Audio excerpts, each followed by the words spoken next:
Most people are like, you know what? I don't want to fail. I don't want to look stupid. Like, what do you say to that? You already look stupid. First of all, nobody gives a shit. Okay. We think that people care a lot more about what we look like than they actually do. Most people don't give a shit other than your family. Hey, welcome back, everyone, to another episode of Eat, Sleep, and Invest. I'm your host, Brian Driscoll, and I'm here with Denis. What's going on, man? What's up, brother? How you doing? Hey, same old. Thanks for coming on. No problem. Thank you for having me. All right, cool. So today's going to be a pretty cool chat. We're chatting with Will. Will did in 1 year 7.3 in assignment fees, right? So yes, sir. Everyone's in the space. They know that kind of number. It's pretty hard to get to. So he's going to kind of tell us a little bit of secrets on like what he did. So first, hey, Will, give everybody a little background on like how you even got into real estate. Yeah. So the short condensed version, I was a Merrill Lynch guy. I was living in New York on Wall Street. I was there for about a year and some change. I got fired, moved back in with my mom. I knew that I never wanted, it really pissed me off. So I never wanted to work for anybody again. I heard a podcast while I was putting out bandit signs for like diabetic testing strip business that a buddy of mine had at the time. So at this point, I'm like lost in my world. You know, my dream was wrecked. But I heard a Sean Terry podcast. There was a guy in Miami at the time that was doing quite a bit of deals. And I cold called him. I skip traced him, cold called him. And I told him on the phone, I said, I lied to his secretary. And I told him, look, if you teach me what you know, I'll split my first 5 deals with you 50-50 and I'll put up the money for marketing. And he said, you know, can you be here tomorrow at 11? And I said, yeah. So, and then 91 days later, 5 deals, that was that. And it was off to the races. Pretty solid. I like the hustle there. Dude, I was a Wall Street guy, bro. I pick up the phone and just call. You know, I didn't even give him I think that that's something for like your listeners to know. I didn't even give myself enough time to think about the what if this doesn't work thing or whatever rebuttals he could give me. I just picked up the phone, I called, and I just asked. So, but again, I also led with value. I did not ask him to pick his brain or take him out for a coffee. That is really, really low grade, stupid talk. So, you know, and people do that to me today, and I'll tell them straight up, I'm like, dude, I'm trying to help you, but you got to help yourself. Like, this is not the way to approach someone whose time is valued at a very, very high dollar amount. You know, you should approach that conversation with value first. 100%. And I like what you said there too. It's like you just picked it up and didn't even think about it. Because I know a lot of people in life in general, but especially real estate, everyone's got to keep learning, keep doing this, and they never pull the trigger. So, like, where did you learn that habit? Because not a lot of people have it. Again, going back to Wall Street, right? It was Merrill Lynch. It was very fast paced. It was New York. We didn't have a lot of time to do much, but just execute. So, you know, I'm first generation American. Both my parents are immigrants, but I come from a single mom. So she always worked, 2-3 jobs, always had a business. She was always hustling. So I never heard the woman think too much about anything. She just ran out the door and came back with money. It's just kind of how it was. So I don't believe in that. I just believe in, you give me a millimeter, dude, that's it. I'm off to the races. I don't need much, right? Like that.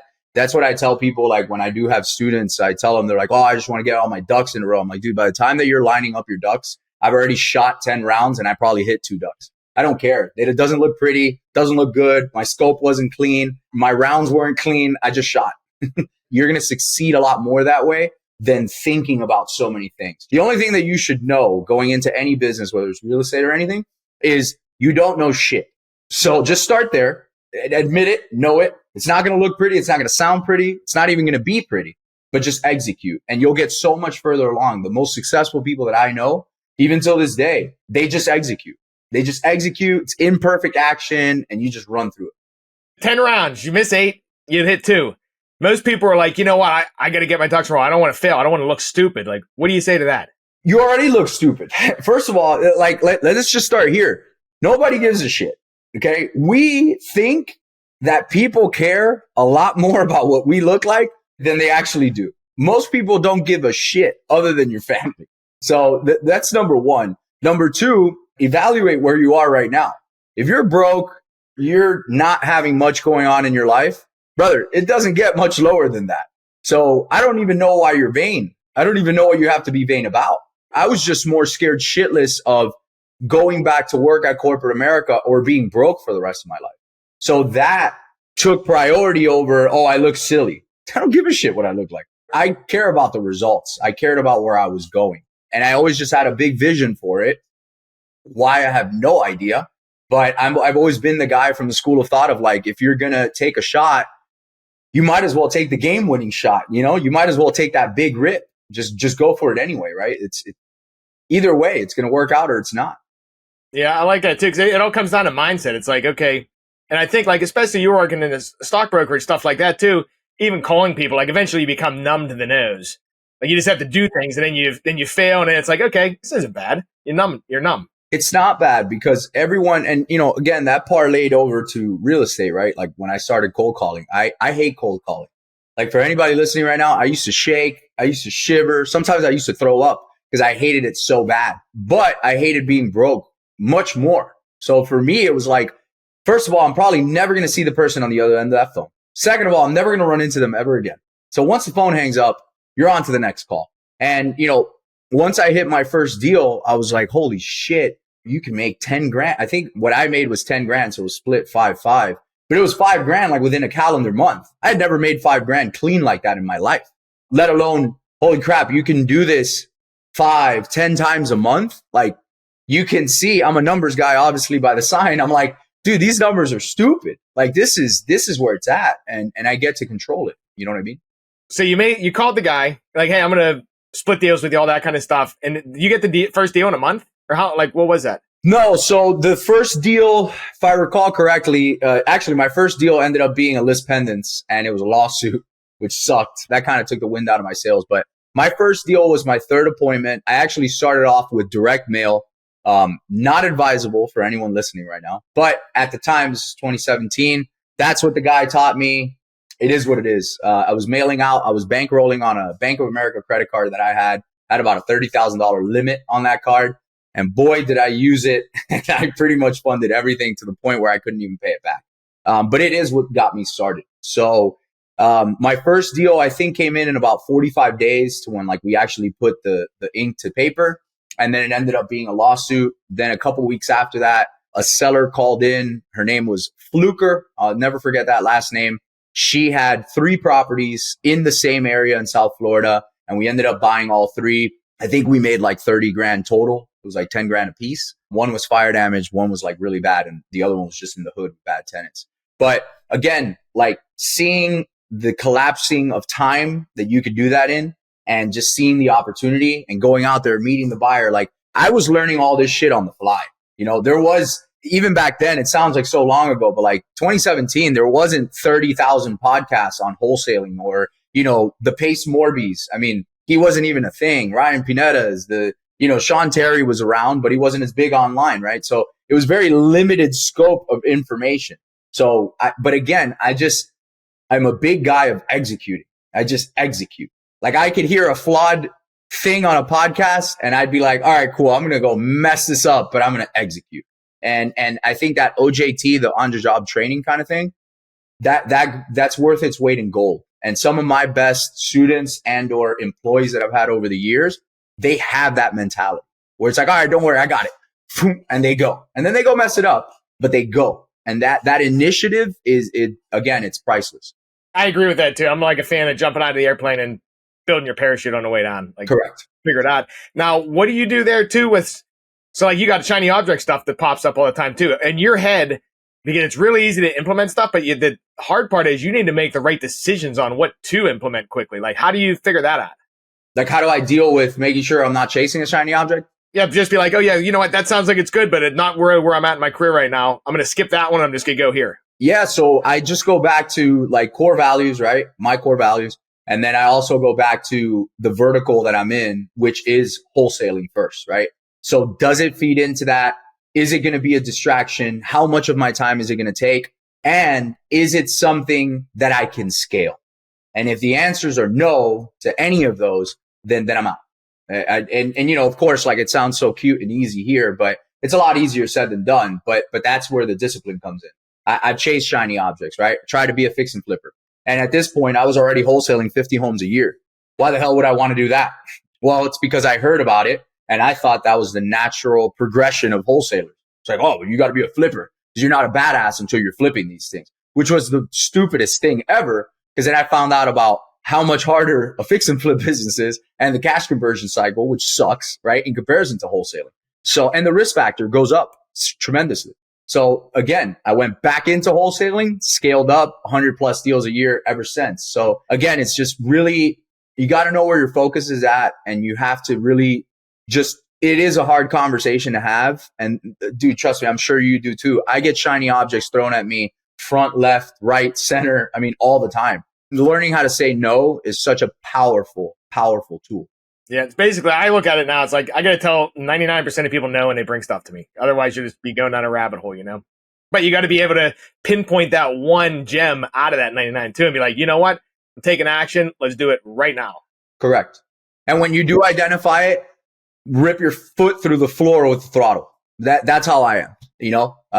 Like PPC, like we were talking about it beforehand. The guy that, I won't say his name, but the guy was like, oh, we could start off with 10,000. I was like, fuck that. Just start off with 25. And he's like, oh shit. And I'm like, just start off with 25. I know it's going to work. My team's good. Like, let's roll. And if we're going to have mistakes, like we might as well just get through them. Like a death of 1,000 cuts. I'm not that guy. I'm going to be a one bullet kind of guy, just go and we'll figure it out. What's the worst that could happen? It's only money. You know what? Let's talk about marketing then. What are the best channels you've found for people that are just starting out? And what are the best channels you're thinking for people that are trying to buy their time back? I absolutely love this question because I get it all the time. The answer that I'm going to give you is going to be so unsexy and it's going to be so out of left field if you haven't heard it before. I answer this question the same way every single time.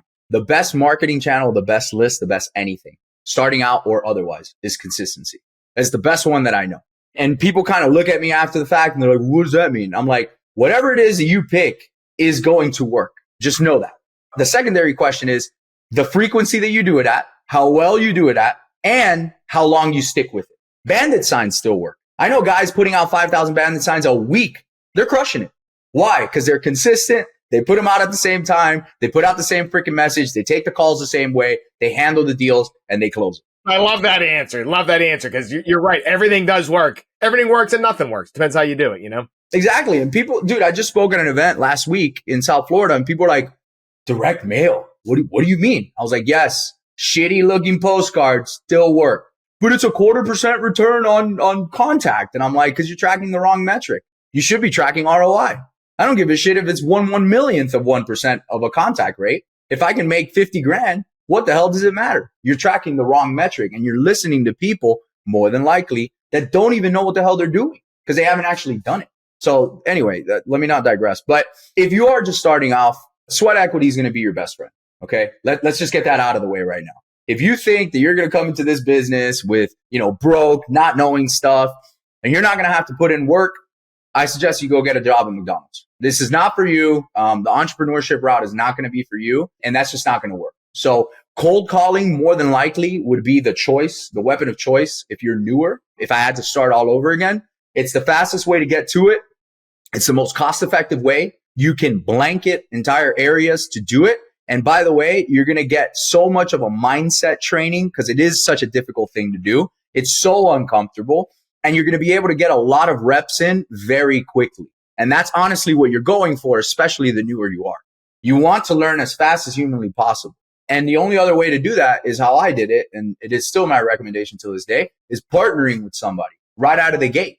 Partner with somebody like a me, like a you, whatever, whoever it is that can split, that can cut your learning curve in half. That way, and then you give them equity. And I see that being a lot of problems for people where they're like, oh man, why would I want to give this guy 50%? I'm like, because you own 50% of nothing right now. He's got the knowledge. She's got the knowledge. Buy their time, buy their mistakes, buy the list that you shouldn't buy because they're going to tell you that, right? They'll invest in you if you invest in them and if their upside is there. So that the cold calling would probably be the best way if you're starting off brand new. Please, for the love of God, I know when you're broke, you don't really have a lot of options and money and stuff like that. And I get it. I've been there. But for the love of God, don't look for cheap. All right. Cheap is synonymous with shit. The cheapest leads, the cheapest skip tracing, the cheapest calling system. It's just synonymous with shit. Okay. More than likely. You do get what you pay for. Whatever it is that you can swing for a little bit better of a list, a little bit better skip tracing, a little bit of a better dialer. It is going to make, a world of difference in the long run. And, right now for me, what's working for my team is a lot of PPC, cold calling, and still very targeted direct mail. You guys should all go back, listen to this and re-listen to that because there was a lot in there. So yeah, I know I gave you a lot on that one, but no, and that's awesome too, because like you touched on, like even cold call. Like I used to cold call too. I cold called. I was in the insurance business, and it sucks, but you learn a ton. But it builds your confidence too. Like if you start there, you get your own deals. You have the confidence now that you can run a business yourself. You don't have to rely on other people. Then you get to choose to pay other people. But if you hire cold callers, you already know how to do the job. It's not like you're going blindly hiring cold callers. You know how to do the job, so you can like quality control it, you know? I'm sure you know, in the insurance business or even in your real estate business, myself included, I know how to hire for things nowadays. And it's easy, right? When people look at me and they're like, yeah, well, you've been in the game for 7 years. I'm like, yeah, but understand that every single role, every single seat in my business, once upon a time, I've worn that hat. So I know what to do and I know what not to do because I've messed it all up. So there's no circumvention around that one. You know, you got to go through hell on that one to get done. So look, just trust the process, man. And like a lot of people with Insta this and Insta that, they're trying to Insta millionaire themselves. There's no such thing, man. And I think it's hilarious because I used to think that same way too. Obviously, I don't anymore, but I just joined a mastermind that's $50K a year. That, you know, I'm well aware that that's someone's yearly salary somewhere, right? An American's yearly salary. I'm full well aware of that. And people are like, oh my God, that is so much money. Like that's so expensive. I'm like, yeah, but I get to hang around with 25 multimillionaires in multiple different verticals that are usually 10 years my senior. So what's that worth? It's worth tens of millions of dollars for me. So 50 grand is actually a steal for me, right? In that scenario. So I would, and that's on any level. I would look for those types of scenarios with whatever you got. Play to your strengths and use that to the best of your ability in whatever stage you're in. When I was broke, the only value I could add to somebody was going out, finding deals and bringing them back, which would make them money, which in turn would give them an incentive to give them their time to me, which in turn, you know, accelerated my process. Any stage of your life, find the people above you and just try to give value, because I found before I knew how to make money, I thought it was different. I thought you had to do different things to make money. And it turns out it's not as hard, but also it is around surrounding yourself with the people that know how to do it. But I always thought like real successful people, real busy, they're just like arrogant, all that kind of stuff. When people get successful, they want to pull people with them. 100%. So it's like just like you're saying, like you get around those people, give them value, but they're looking to pass along their knowledge that they've learned and avoid some mistakes for you. 100%, man. And if they're not, then that's just an asshole. Like, there's no way around that. Like, it is what it is. Listen, you have assholes everywhere. I know guys that are multimillionaires that are just dicks. Yeah. And I'm sorry, I don't even know if you can curse on this, but you can do whatever you want. I love it. I love it. This is America. But yeah, you know, like, dude, it's like that on any level. But how many multimillionaires do you know that did the cold calling, did the door knocking, that are assholes? Not a lot. Right. Like the guys that been through the grind, but there are some really rich people that are born into it too, and some other people that are jerky. Totally different story. Yeah, I can tell. I really don't hang around a lot of any that I can think of that are inherited wealth. I just don't have anything to relate to them with, you know, and it's almost like people that I was not in the military, but my brother was. It's people that have deployed together in the military. They're going to understand each other on a certain level where, you know, we are not going to be able to relate to. So it's the same way. So there's a certain like level of admiration and respect there, like that I have for you and you have for me, and we haven't really met till today, but we just know, like, yeah, you've been through some shit. Yeah, I've been through some shit. Yeah, but we're here, right? Right. You find more people like that too. I found best people I work with, I don't even know if that should be saying this, but it's usually criminals, people that are alcoholics, had real tough lives, because you pop out at the end, you got like thick skin, and you just work. Like if someone pops out of those kind of situations successfully, that had something hard, then they got what it takes. And like, we jive really well, like in our business and everything. Me too. Like I had a business partnership divorce, about a year ago, a little bit over a year ago. I had two of them actually. It was one of the worst experiences of my life. Definitely wasn't in the cards. I could tell you that. And it set me back quite a bit mentally, emotionally, financially, spiritually, like the whole night. It tested pretty much everything I had geared up for in the last 5 years at that time. And I came out the other side, dude, a lot more humble, a lot better of a person, a lot more focused, and just a lot more energized to know like, okay, this is not what I want in my life. This is what I want in my life. And it's funny enough because it's just attracted going back to the law of attraction, it's attracted so much better quality people in my life because I've lost and I've shed the fat and I've shed that bad energy away. And you have to experience it to even know. Yeah, I didn't know. I mean, I'll tell you right now, before that, I was arrogant in a lot of ways. I was egotistical in a lot of ways. I thought I had made it, for lack of a better term. By the way, for those of you listening, if you ever feel like you've made it, let me be the first to tell you that you are fucked if that's how you feel. So I would change that mindset like yesterday. And that, I think that was the universe, God's way, whatever you want to call it, of slapping me back and being like, hey, check this out. I can take it away in a second. Watch this. So it commanded a lot more gratitude from me, for sure. Yeah, I respect that. Different type of question for you here. I know you speak Spanish also, right? Yep. How well does that play? Because I look at it, I don't know many investors, but I know down south there's a lot of Spanish-speaking people. Even like with us, we generate leads, and some of the people speak Spanish. We can't do anything with them. How does that play into your business, being able to speak Spanish down where you guys are? And like, what percentage of business do you get just because of that, do you think? I would say that probably about 35% of my business over the years has been Spanish-speaking only. So if it wasn't for obviously being born and raised in Miami, Spanish was my first language, I would have never had the success that I had in terms of numbers and growth and scale and all that. South Florida is a different animal. Miami is its own country at this point. Might as well be. But yeah, man, it's super. It was a necessity. It wasn't even like a, oh, well, maybe. I mean, 35% of your business, that's a lot of money, especially when you're talking about a $7 million a year business. That's a lot of money, dude. That's a lot of money. You're talking about millions of dollars at that point. So it also, I didn't know it at the time, but it forced us to deal in two languages, which is already just complex, in and of itself. We already have a pretty complex business, by the way, as you know. And then you add a language barrier to it. I mean, you got to hire bilingual cold callers. You got to hire bilingual TCs. You have to hire bilingual project managers. I mean, which most of them are anyway, right? You have to hire bilingual acquisition reps, bilingual disposition reps. I mean, there's a lot of things, right? Your VAs more than likely have to be bilingual, or at least a few of them. And some of your SOPs are going to be in two languages, which is fun. SOPs already suck, and then you got to do them in two languages. So yeah, I mean, it's interesting. Your title company's got to be bilingual, right? Because they have to explain these things to them. So it's definitely a challenge, but it only made us better. It only made me better for sure as a business operator. And it's a big cultural thing. Like anything, right? If you're African American, you're usually going to do business with another African American.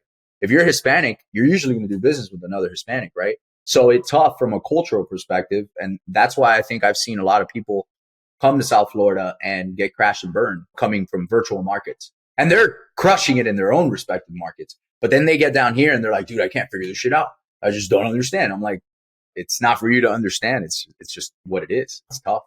I think about that too. And it's like everyone's got their skills and like differentiators and things. That, in my opinion, is a huge differentiator because I don't know many investors that, because it's pain in the ass, all of a sudden, marketing and everything, that they can co-brand, but everybody's got their skill set. Could be speaking a different language or whatever. It's like, think about what you're really good at too and how you can differentiate in your marketing stuff because it can help. Like how you can help other people by your talents can differentiate you, and you don't have to be the same dude down the street.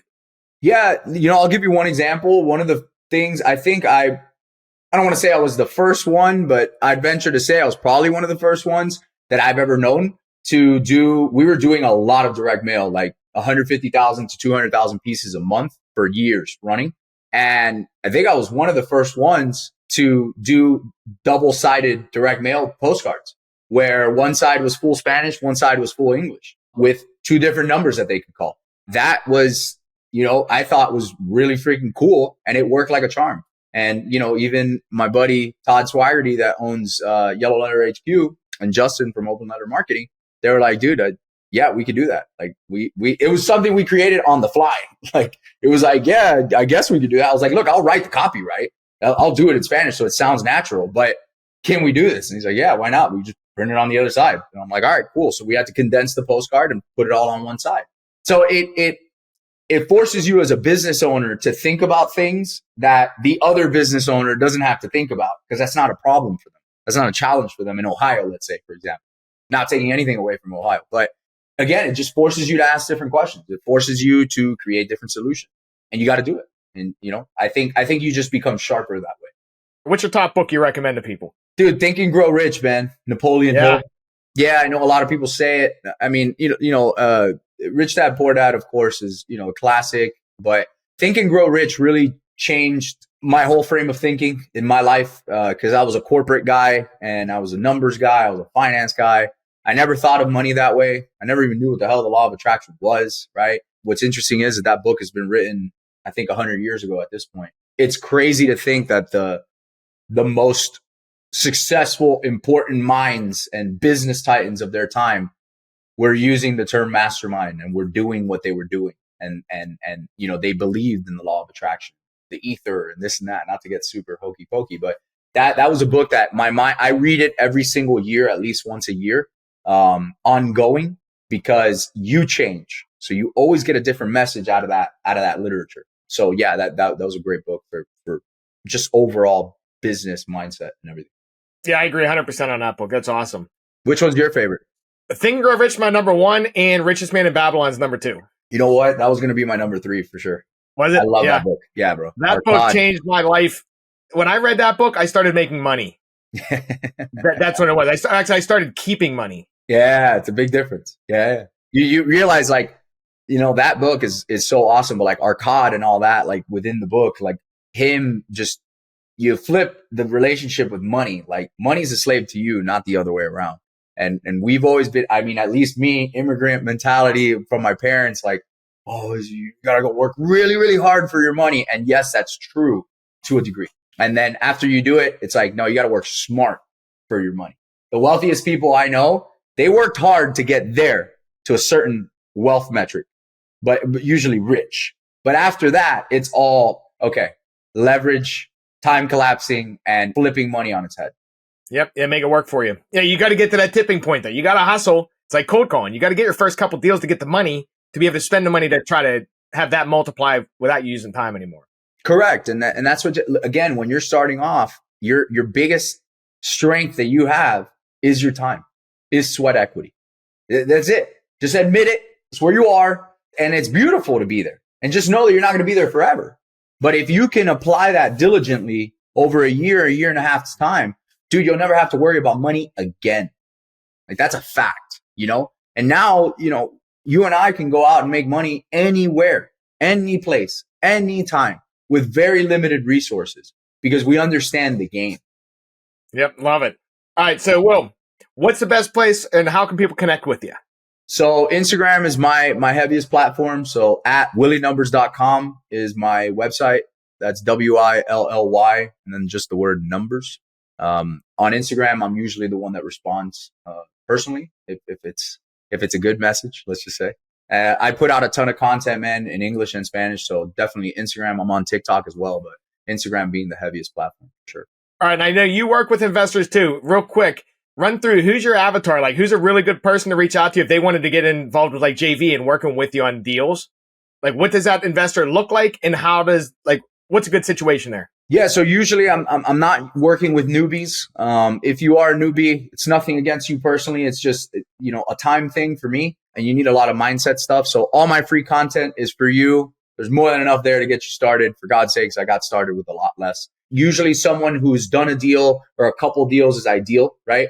And you bring a deal, my team will handle the rest. If it is a deal, we'll handle the disposition, we'll handle all the process, the TC work, transaction coordinating, all that kind of stuff. I might actually buy it from you flat out, right? I'm known to do that as well, to do whatever it is that I want with the deal. So, and if you do, if you are doing marketing and you want to scale up and you want to do some consulting, I'm happy to help as well.